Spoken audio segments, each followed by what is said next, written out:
show me how you do it. Let's see have a some pro fun. in action Well, here, John. Let's have some fun. Okay.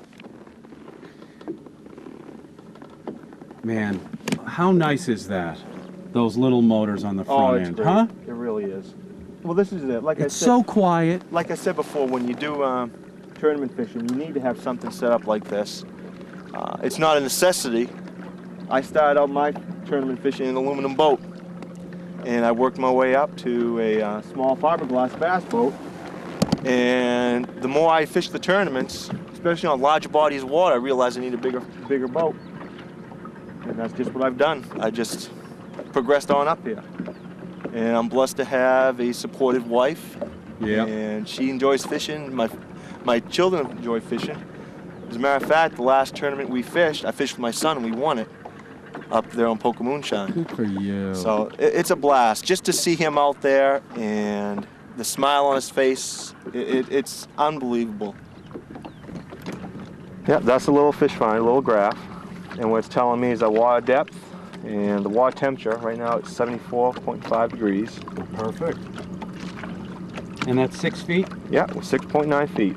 It's actually a little deeper because the transducer's on the bottom of the trolling motor. So there's about a 1.5 foot difference on it. Fish between the... No, what you're showing here is basically water clutter. These little marks here. A fish will show up as an arc. Oh, It'll be I like see. a half moon. Yep. So you see a half moon shape on there, you'll see a fish. How fair is that, though? Is it fair? It's. I mean, it's, to be able to see where they are. I mean, not only can you get to them with such a nice boat, but what you're doing is it's not going to tell me what type of fish is there. It's actually going to tell me the contours of the bottom, the way the structure is down the bottom, the water temperature.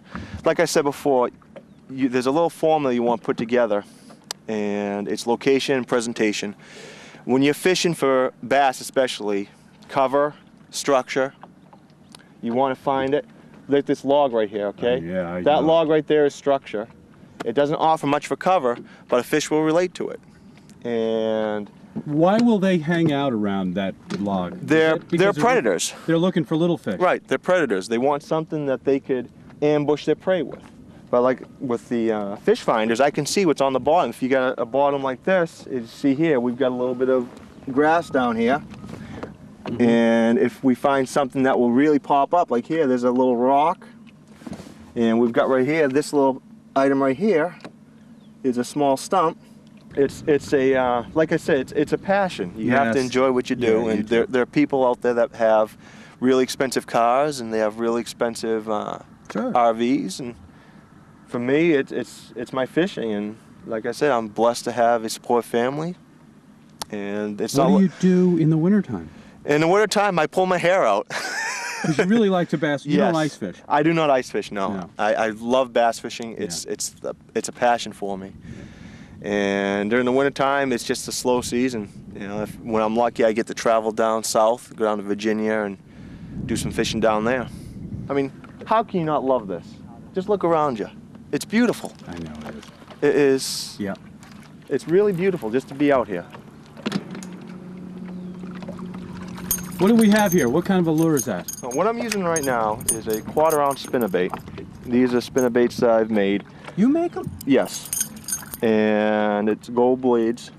Secret paper, can't show everyone. No. And basically what I'm doing is we got a little bit of wind on the water. And I'm just feeling out the area, just trying to see for active fish. And if I can find those active fish, then I'll focus in on with a little slower bait. Is that considered top water, though? This isn't considered top water. It's more or less a, well, it's a multi-purpose bait. I can fish it as a top water just by bringing it up on the surface like that. Yeah. Little splashes. Right. Just like that. Or I can let it sink to the bottom and work it up slowly, and it'll flutter. You can see it fluttering up and down. That's a lot of action, I think. Now what we're going to is there's a little flat here. You can see the grass. And I'm going to work us around the corner of the grass spots and see if we can pick something up. With this overcast sky, they're not going to be related too much to cover, but they are going to want the structure. As it's been the past few days, we had really high, bright sun, and the fish will take shelter under any shady spots they can find.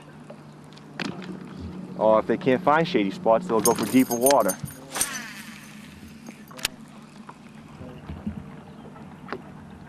Do you ever know? Oh, there was a hit right there. There, I saw him.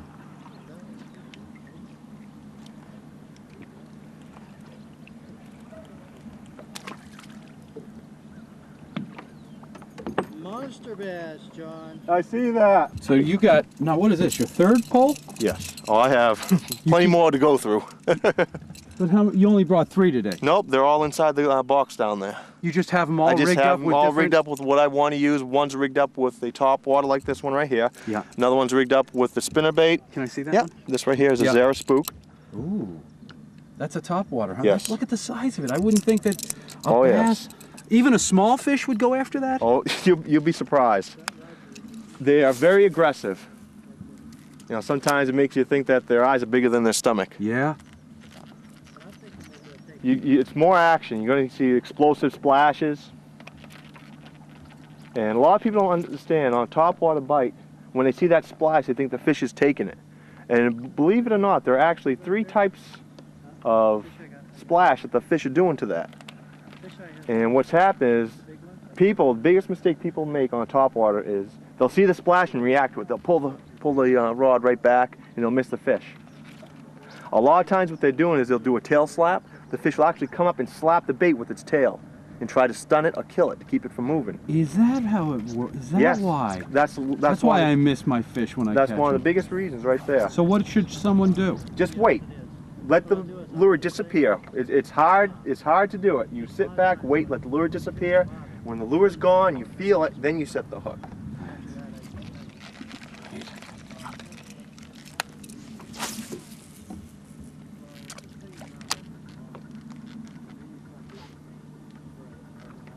The big difference is a smallmouth bass is more of a chase down predator. It'll chase down a prey, it'll chase down a moving bait. A largemouth I like to consider as a more lethargic, ambush style predator. It'll sit and wait for the bait to come to it, or if it's right near it, it'll take it. But very rarely will a largemouth ever chase down a bait. You got to put it in front of him. You usually have to put it in front of them. That's where comes the presentation of, you know, putting it right in front of their nose, pitching it, flipping it. You'll see a lot of guys down south, they'll come up to an area like this and they'll just take it and flip that jig or flip that tube or worm right into the cover and keep hitting it over and over. And then on that 4th or 5th time, you'll end up catching the fish. Yep, we'll go back to the spinnerbait.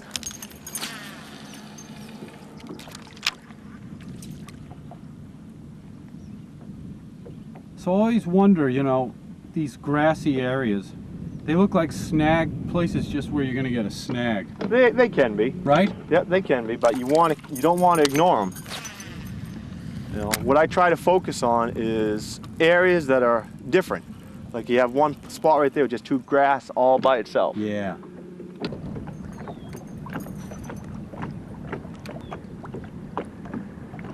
There we go. Oh, nice.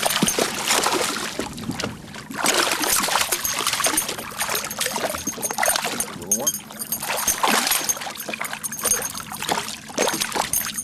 So now how do you handle them so you don't hurt them? No, normally you grab them by the lip. Right. And, But he was on there light. He was just on there barely. Gotcha.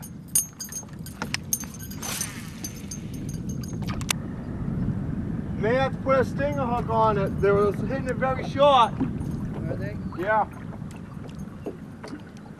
What does that mean they're hitting it very short?